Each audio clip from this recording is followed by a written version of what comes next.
Hola, bienvenue dans Je suis potentiel, ton podcast de développement personnel. Je m'appelle Morgane, alias coach optimiste sur Instagram. Je suis coach de vie. Toutes les semaines, je viens te parler de relationnel et de relations avec soi-même, d'hygiène de vie, de carrière et de spiritualité. Je te partage des clés d'épanouissement personnel, mon cheminement et l'évolution de mes réflexions liées à la connaissance de soi. Je crois que nous pouvons tous potentiellement être pleinement épanouis dans nos vies. Le tout est de libérer notre plein potentiel. Bonne écoute! Hola, bienvenue dans ce nouvel épisode de podcast sur la chance. Aujourd'hui, on va voir la définition de la chance selon le dictionnaire, selon vous, ce que vous m'avez dit sur Instagram quand je vous ai interrogé, et selon moi. Ensuite, on verra la différence entre la chance et le mérite. Puis, on verra comment attirer et reconnaître la chance. Et ensuite, les critères types des gens chanceux. Comme ça, si vous voulez devenir chanceux, vous avez des tips. Alors, qu'est-ce que la chance selon vous? Ne pas trop avoir de problèmes, les petits riens qui sont des toux, attirer les choses positives en faisant des actions positives, un peu comme le karma, ou encore des circonstances favorables, plus. Ok. Selon le dictionnaire, c'est une manière favorable ou défavorable dont un événement se produit par hasard, ou encore une possibilité de se produire par hasard. Donc moi, ma définition, ce serait quelque chose perçu comme un avantage et que tu n'as pas provoqué ou prémédité. Par exemple, tu rates ton avion et cet avion se crache. Ce n'est pas grâce à toi que tu n'es pas morte dans ce crash. C'est juste, tu as eu de la chance. Donc c'est à savoir que moi, là-bas, j'étais pas une partisane de la chance. Pour moi, c'était très mérite. Enfin, tu te bouges le cul et tu as ce que tu mérites.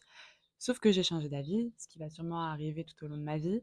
Je me suis quand même rendu compte de la chance que j'avais et donc qu'on avait. C'est pour ça que je vous en parle aujourd'hui et c'est notamment mes voyages dans les pays pauvres qui m'ont aidée. C'est assez cliché, mais c'est véridique. Bon, au point, j'ai changé d'avis quand même au point de me tatouer suerte sur la main, donc chance en espagnol. Et ça, c'est pour toujours me rappeler de la chance que j'ai parce que on s'en rend pas compte, on a vite tendance à l'oublier parce que c'est des acquis, c'est des choses avec lesquelles en général on est né, qui sont naturelles pour nous et dont on se rend pas compte et qu'on peut vite avoir tendance à oublier. Pour parler un petit peu de mérite, des fois ça peut se confondre un peu la chance et le mérite. Déjà, je pense qu'on a eu tous notre premier mérite lorsqu'on a gagné la course aux spermatozoïdes. Ouais les gars, on est tous arrivés sur Terre en winner. On a gagné cette course, on a atterri dans l'ovule de notre mère. Donc déjà ça pour moi on l'a mérité. On s'en souvient pas, mais on l'a mérité. C'est pas un coup de chance. Ensuite, par exemple, pour vous illustrer mes propos, la chance qu'on a d'être français, pour la plupart d'entre nous, c'est une chance. Par contre, peut-être que, pour nos grands-parents qui sont immigrés, c'est un mérite, parce qu'ils se sont bougés le cul pour se ramener en France. Donc pour moi, le mérite en opposition à la chance, c'est quelque chose qu'on a provoqué, alors que la chance, c'est quelque chose qui nous est arrivé comme ça sans qu'on l'ait provoqué, donc par chance. Par exemple, on a la chance, pour la plupart des gens en France, d'avoir accès à internet. Enfin, surtout si tu es en train de m'écouter, actuellement, c'est que tu as accès à internet. Ça, c'est vraiment une énorme chance. On n'a rien fait pour, c'est arrivé encore une fois tout cuit dans le bec. Sauf que par contre, ce que tu vas faire avec cette chance, cultiver les ressources que tu as eues par chance, ça, c'est comment transformer ta chance en mérite. Parce que oui, tu as la chance d'avoir accès à internet, donc l'accès aux réponses et à tes questions en quelques clics, c'est l'accès à un cerveau commun, exemple Wikipédia. Internet, c'est la possibilité d'échanger avec le monde entier, de connecter, de faire grandir ton réseau, tes amitiés, les conserver, de t'ouvrir au monde, de découvrir le monde, de voir des animaux que tu n'aurais jamais eu la chance de voir, des paysages pareils, tu n'aurais jamais eu l'opportunité de les voir, ou juste de savoir qu'ils existaient. C'est la possibilité de se former, d'apprendre, de travailler sur soi. Je sais, on dirait que je suis sponsor. Mais c'est juste pour que vous commenciez un peu à vous rendre compte de quelle chance vous avez rien qu'avec ça. Parce qu'après, enfin, je connais pas trop votre vie, même si voilà, je suppose que si vous m'écoutez, que vous me comprenez, c'est que vous êtes français ou du moins vous parlez français et que ça déjà c'est une belle opportunité dans la vie, c'est que vous venez d'un pays qui est a priori riche, donc vous avez certains droits.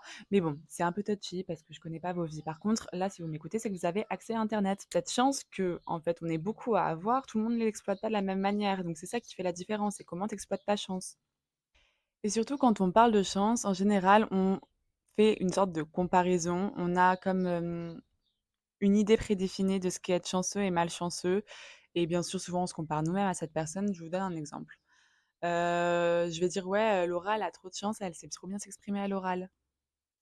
Mais déjà, qu'est-ce qui me dit qu'elle a de la chance? Qu'est-ce qui me dit qu'elle a pas travaillé dur pour savoir s'exprimer à l'oral, qu'elle s'est pas fait former, qu'elle s'est pas sortie elle est sortie de sa zone de confort pour, pouvoir gagner en expérience et donc gagner en confiance et donc être capable de s'exprimer chaque fois de mieux en mieux? Parce que oui, on a tous des prédispositions, des talents, des voilà, des facilités. Mais n'empêche qu'en général, il y a quand même une part de mérite dans le sens où, ça dépend ce que tu en fais. Tu peux être, surdoué. Si tu te bouges pas le cul pour exploiter tes compétences et les mettre à profit de la société ou dans une entreprise et cetera, bah, tu resteras un surdoué au placard.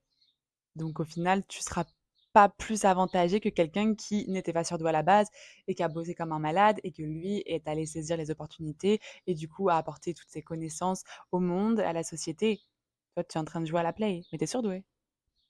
Il y a un terme qu'on entend beaucoup aussi, c'est provoquer la chance. Alors, pourquoi ce terme ne marche pas du tout? En fait, provoquer la chance, ça veut juste dire mériter.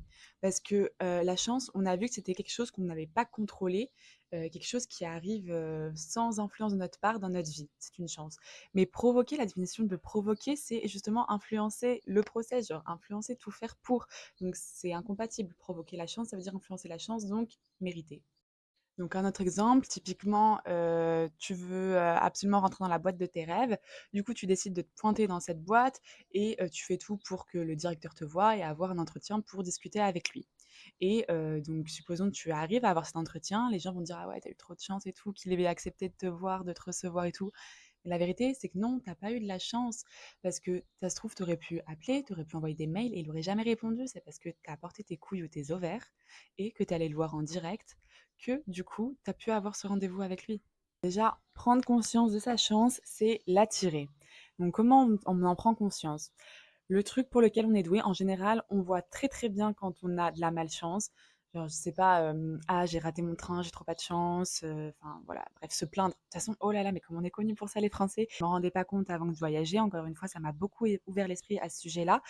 Parce qu'on a tellement tous l'habitude de se plaindre que c'est juste habituel. Alors que, par exemple, on se dit pas: «Oh, aujourd'hui, j'ai pas mal au dos, trop de chance» ou «Ah, je peux marcher, j'ai 2 jambes qui fonctionnent, trop de chance», parce qu'on est habitué. Donc du coup, on ne se rend plus compte de la chance qu'on a et c'est là que enfin, je pense que faire des exercices de gratitude ou avoir dans tous les cas un mindset, de gratitude, c'est ce qui aide le plus à reconnaître la chance et du coup à l'attirer parce que du coup, en te focusant je sais pas si ça se conjugue en français, focus, mais t'as capté. En te focusant sur les trucs pour lesquels tu as de la chance, tu entraînes ton cerveau à savoir reconnaître la chance et du coup, tu commences à voir de la chance de partout et du coup à te définir comme quelqu'un de chanceux et du coup à être chanceux. Je sais, ça paraît très simple, mais la vérité, c'est que ça l'est.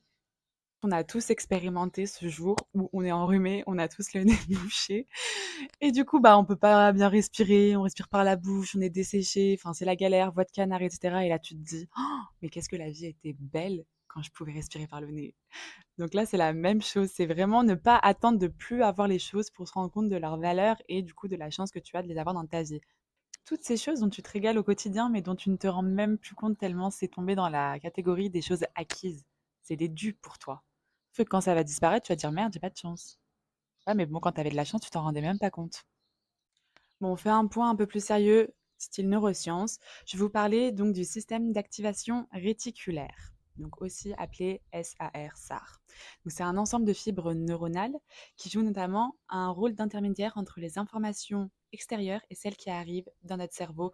Donc, c'est une sorte de filtre. Et ce filtre, il va sélectionner et porter à notre conscience les informations fidèles à nos croyances. Donc, croyances, vrai sujet, je vous en parlerai dans un prochain podcast. Donc, par exemple, une personne qui ne croit pas en la médecine naturelle va voir tout ce qui confirme le fait de pourquoi elle ne croit pas en la médecine naturelle. Ou encore, quelqu'un qui est persuadé qu'elle va réussir dans son business, elle verra toutes les opportunités. C'est comme l'exemple du camping-car. On va dire que là, demain, tu as envie de t'acheter un camping-car. Nouveau délire. Tu passes ton temps dans des magazines à regarder les camping-cars, tu suis les comptes Instagram camping-car, vive le camping-car. Ok. Et là, tu vas commencer à avoir des camping-cars de partout. Alors, je suis désolée de t'apprendre que tu n'as pas lancé une mode. Tout le monde ne s'est pas mis à acheter des camping-cars. C'est simplement que ton cerveau, tu l'as programmé à se focus sur le camping-car. Donc, tu vois des camping-cars de partout. Et du coup, ça, c'est ce que tu peux faire avec les opportunités, donc les chances dans ta vie. Donc, si tu mets ton SAR en mode chance, tu vas avoir toutes les chances. Donc voilà, il y a un vrai conditionnement que tu peux faire à partir de ton cerveau et ce qui est intéressant, avec, ce petit pote, c'est que, lui, il est fan du biais de confirmation. Donc le biais de confirmation, ça veut dire que coûte que coûte, en tant que humain, tu vas vouloir confirmer tes croyances. Ça veut dire que si tu crois que tu n'as pas de chance, tu feras tout pour le confirmer. C'est-à-dire que dès qu'il t'arrivera un petit truc, tu diras: «Normal, j'ai pas de chance». Et le pire, c'est que ça va devenir un peu une croyance générale et du coup tout le monde dira: «Ah mais de toute façon machine elle a pas de chance donc normal». Et du coup, tu vas entretenir cette croyance. Alors que si jamais tu la changes, je suis en train de dévier sur le sujet des croyances, mais ça se rejoint aussi.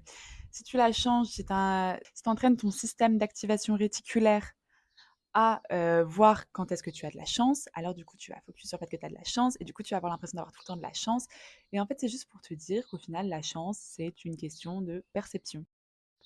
Bon, maintenant qu'on a vu comment reconnaître la chance, on va voir comment l'attirer. Parce qu'il y a quand même beaucoup de choses qui dépendent de nous. Et là, en l'occurrence, je me suis penchée sur les travaux de Richard Wiseman. Donc, c'est un psychologue qui a fait énormément de travaux liés à la chance. Et donc, il donne un exemple qui est assez intéressant. C'est, imaginons que tu vas dans un verger, ton but c'est de récolter un max de pommes. Donc voilà, le premier jour, tu suis une route qui t'inspire et tu ramasses les pommes. Au fil des jours, si tu retournes aux mêmes endroits, il va y avoir de moins en moins de pommes. Ça va commencer à être la crise. Donc, si tu sors des sentiers battus, et que tu commences à explorer de nouveaux endroits, peut-être que tu rencontres quelqu'un qui te dit: Ah, moi j'ai vu des pommes là-bas dans le coin, que voilà, tu te balades, que tu sors, on va dire, de ta routine, de ta zone de confort qui est bah voilà, le chemin que tu connais, que tu as l'habitude de faire, tu as beaucoup plus de chances de récolter plus de pommes. En gros, la leçon, c'est plus tu diversifies tes rencontres, les lieux où tu te rends, et enfin que tu ouvres ton esprit, et plus tu vas avoir d'opportunités. Si tu es tout le temps avec les mêmes gens, aux mêmes endroits, qu'est-ce que tu veux qu'il se passe de plus que ce qui s'est déjà passé l'année dernière? Donc, Richard Wiseman a aussi parlé de l'exemple du podium. C'est le fait que, par exemple, la personne qui a la médaille de bronze va souvent être beaucoup plus heureuse que la personne qui a la médaille d'argent. Parce que la question, ça va être, tu te compares à quoi? La personne qui a la médaille d'argent, elle va se dire: «Tiens, si je m'étais donné un peu plus, j'aurais sûrement eu la médaille d'or». Du coup, elle va pas être si heureuse que ça. Alors que la personne qui a la médaille de bronze, elle va peut-être se dire: «Oh, j'étais à ça de pas monter sur le podium, quoi. Heureusement, j'ai mis le petit coup à la fin et qui fait que je suis sur le podium aujourd'hui». Donc ça dépend toujours dans quelle direction tu regardes. Il y aura toujours mieux, il y aura toujours moins bien, mais rends-toi compte de ta chance, même si peut-être il y a des gens qui sont plus chanceux que toi. En général, c'est qu'ils ont additionné ça avec du mérite et qu'ils ont bossé comme des dingues. Et puis si c'est pas le cas, c'est pas grave. Dans tous les cas, tu as énormément de chance d'être là où tu es aujourd'hui. Aussi, il y a une étude qui a été faite qui montre que les gens les plus chanceux, en fait, on avait répertorié donc les gens chanceux, ceux qui se considèrent comme chanceux et ceux qui se considèrent comme malchanceux, et on a étudié comment ils se comportaient. Et le truc, c'était dans un livre de photos, ils devaient compter le nombre de photos qu'il y avait. Et en fait, assez rapidement, au niveau de la seconde page, il y avait écrit: «Arrêtez de compter, il y a 43 photos dans ce livre». Du coup, les gens qui se considéraient comme chanceux ont arrêté de compter et du coup en 2 secondes ont plié, l'exercice en disant, à le mec qui faisait l'étude au mec qui faisait l'étude qu'il y avait 43 photos, alors que du coup ceux qui se considéraient malchanceux ont continué à compter photo par photo combien de photos il y avait dans ce livre et du coup ont mis beaucoup plus de temps. Il y avait bien 43 photos. Et ensuite ils ont refait l'expérience où, cette fois, au bout de la huitième page, un truc comme ça, ils remettaient un message. Donc, quand les gens, donc chanceux et malchanceux, comptaient, bon, ceux qui se considéraient comme chanceux avaient déjà arrêté, mais ceux qui se considéraient comme malchanceux, qui étaient encore en train de compter les photos dans le livre, ils n'ont même pas vu le message. Le message, c'était écrit si vous arrêtez de compter maintenant et que vous me dites qu'il y a 43 photos dans ce livre, je vous donne 250 $. Les gens n'ont pas vu le message. En gros, ce qu'ils ont étudié, c'est que les personnes qui ont tendance à sortir du cadre, sortir des consignes de base, sortir du moule, sortir de ce qui était prévu, qui suivent plus leur instinct, qui observent, ont beaucoup plus de chance dans leur vie. Alors que ceux qui se cantonnent au plan de base et ne l'adapteront pas selon ce qui se passe, selon l'environnement, etc., vont avoir beaucoup moins de chance parce que du coup ne vont pas avoir les opportunités. Donc si on devait définir qu'est-ce qu'un chanceux, c'est le chanceux, il a le talent de créer et de repérer les opportunités. Les chanceux, ils envisagent et se projettent dans leur réussite au début de quand ils l'entreprennent. Ils ont déjà cette vision de ça va arriver, c'est sûr, où il y a beaucoup de chances pour que ça se passe bien.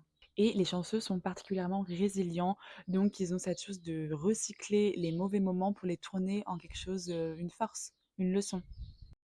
Et ce qui est cool, c'est que ce travail, tu peux le faire dès à présent. Enfin, c'est pas parce que jusqu'à présent, tu voyais les choses en mode: j'ai pas de chance» que tu peux pas tout remettre en question et changer ta vision là-dessus.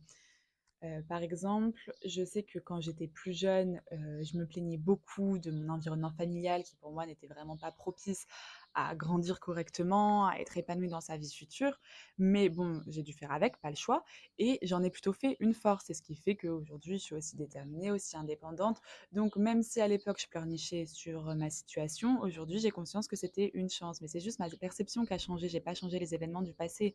Je me suis juste dit: OK, quels sont les avantages que m'ont apporté cette situation qui, sur le papier, à première vue, avait l'air d'être un coup de malchance. Petit exemple où la chance se croise avec le mérite. Par exemple, tu nais, tu as de la chance, tu as des jolies dents. Ces jolies dents, si tu les brosses pas, elles vont être jaunes, elles vont pourrir, enfin voilà, ça va être la cata. Il y a de l'entretien à faire. C'est bien, tu as une bonne base, mais bon, faut aussi entretenir un minimum.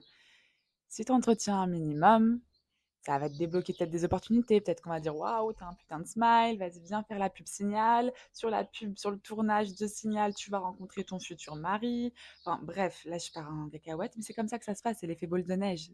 Tu propulses, tu génères des opportunités en cultivant ta chance. Donc c'est pour ça que je pense que c'est super important de prendre conscience de ces chances pour pouvoir les développer, pour pouvoir les exploiter au mieux et en tirer tout ce que tu as à en tirer.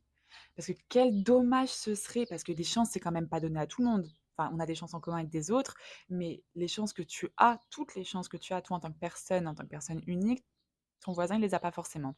Du coup, ce serait tellement dommage de pas exploiter ces chances, pas les développer, pas les nourrir. Un exemple de ma vie personnelle où j'ai eu énormément de chance, c'est qu'un été, mes potes, on devait partir en Martinique. Bref, ils m'ont mis un faux plan. Ouais, je vais partir avec mon mec. Ouais, je travaille. Ouais, ci, ouais, ça. Je me suis retrouvée à avoir posé mes vacances au travail et à avoir de l'argent de côté et ne plus avoir de plan. Donc je me suis dit: «Merde, qu'est-ce que je fais? Est-ce que je fais dépression à Paris en mode: "Eh, j'ai rien de prévu, nanana, on verra bien qui m'invite au barbecue le week-end"? Ou est-ce que je me fais un kiff? Est-ce que genre je me dis, je rebondis, c'est sûrement l'opportunité, d'aller faire autre chose, de partir en voyage seule, ça m'a toujours attirée. Donc du coup, bah, je me suis chauffée, j'ai atterri au Mexique et vous connaissez la suite. Pour la plupart du moins, je tombe amoureuse de ce pays et maintenant je me considère à moitié mexicaine, hein, tout dans la tête.